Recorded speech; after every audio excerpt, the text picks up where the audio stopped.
ரசூலுல்லாஹ்வுடைய காலத்திலே ஒரு மனிதர் சக்ராத் ஹாலில் மரணப்படுக்கையில் இருக்கிறார். சஹாபாக்கள் அவரை சூழ நிற்கிறார்கள். அல்லாஹ்வுடைய ரசூலும் அங்கே இருக்கிறார்கள். அந்த மனிதர் திடீரென்று ஒரு வசனத்தை சொன்னார். லைத்தஹு கான ஜதீதா, ஐயோ அது புதிதாக இருந்திருக்க கூடாதா. சற்று நேரம் போய் மற்றும் ஒரு வசனத்தை சொன்னார். ஐயோ அது தூரமாக இருந்திருக்க கூடாதா. இன்னும் சிறிது நேரம் போய் அவர் சொன்னார். ஐயோ அநியாயமே, அது முழுமையானதாக இருந்திருக்க கூடாதா. இவ்வாறு 3 வசனங்களை சொன்னார். ரூஹு பிரிந்தது.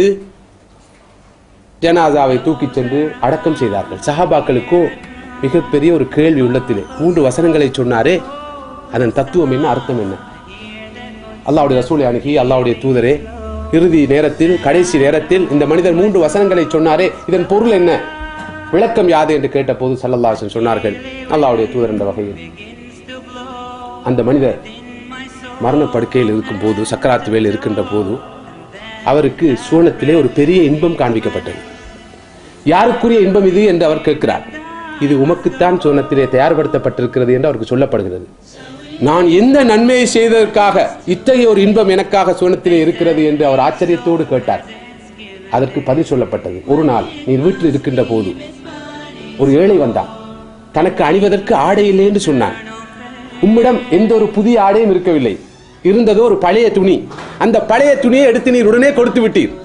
அதற்காகத்தான் இந்த இன்பம், இந்த நிஅமத், இந்த பரிசு உமக்காக சொர்க்கத்தில் காத்திருக்கிறது என்று சொல்லப்பட்ட போது அவர் சொன்ன வசனம்தான் லைத்தஹு கான ஜதீதா, அநியாயமே, அது புதிதாக இருந்திருக்க கூடாதா. ஐயோ நான் போயும் பழைய துணியல்லவா கொடுத்தேன், ஒரு புதிய துணியை கொடுத்திருக்க கூடாதா. கொடுத்திருந்தால் எப்படி எனக்கு கிடைத்திருக்கும் என்று அவர் அங்கலாய்த்தார். மீண்டும் மற்றுமோர் இன்பம் அவருக்கு எடுத்து காண்பிக்கப்பட்டது. மற்றுமோர் சுவனலோகத்து அவருக்கு கிடைக்கக்கூடிய ஒரு பாக்கியம் அவருக்கு எடுத்து காண்பிக்கப்பட்டது. இது எதற்காக, யாருக்காக என்று கேட்டபோது உமக்காகத்தான். இதை பெறுவதற்கு நான் எதுவும் செய்யவில்லை என்று அவர் சொல்கிறார். இல்லை, நீர் ஒரு பெரிய காரியம் செய்தீர். ஒரு நாள் வீட்டிலே நீர் சாப்பிட்டுக் கொண்டிருந்தீர். ஒரு ஏழை பசியினால் உம்மிடம் வந்து உண்பதற்கு ஏதாவது கேட்டான். ஒரே ஒரு ரொட்டி இருந்தது. நீரும் சாப்பிட வேண்டும், அவனுக்கும் கொடுக்க வேண்டும். அந்த ரொட்டியை 2ஆக உடைத்து ஒரு பாதியை உமக்கு வைத்துக் கொண்டீர், அடுத்த பாதி அவனுக்கு கொடுத்தீர். அதற்குத்தான் உமக்கு இந்த பாக்கியம் என்று சொன்ன போது, அநியாயமே, லைத்தஹு கான காமிலா, முழு ரொட்டியையும் நான் கொடுத்திருக்க வேண்டுமே, அது முழுமையாக இருந்திருக்க வேண்டுமே, நான் ஏன் அரைவாசியை கொடுத்தேன் என்ற பொருளில் தான் அந்த வசனத்தை சொன்னார் என்று ஸல்லல்லாஹு அலைஹி வஸல்லம் விளக்கம் சொன்னார்கள். 3வது விஷயம் என்ன, தூரம். ரைட். 3வது ஒரு பாக்கியம் அவருக்கு காண்பிக்கப்பட்டது. யாருக்கு என்று கேட்கிறார். உமக்குத்தான் சொல்லப்படுகிறது. இதை பெறுவதற்கு நான் என்ன செய்தேன் என்று கேட்கிறார். ஒரு நாள் நீர் பாதையில் போய் கொண்டிருந்தீர். ஒரு முடவர் உம்மை அழைத்து, தம்பி என்னை இந்த இடத்தில் கொண்டு போய் விட்டுவிடு, என்னால் நடக்க முடியாது என்று சொன்னார்.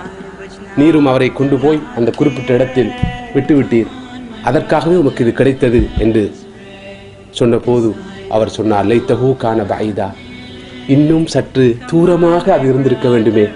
அவர் சொன்ன தூரம் குறைவாக இருந்தது, இன்னும் அது தூரமாக இருந்திருக்க வேண்டுமே, இருந்தால் இன்னும் எனக்கு பாக்கியம் கிடைத்திருக்குமே என்ற பொருளில் தான் அவர் அந்த வசனத்தை சொன்னார் என்று ரசூலுல்லாஹி ஸல்லல்லாஹு அலைஹி வஸல்லம் சொன்னார்கள். சகோதரர்களே, சகோதரிகளே, நன்மை செய்தவருடைய கை செய்தார்.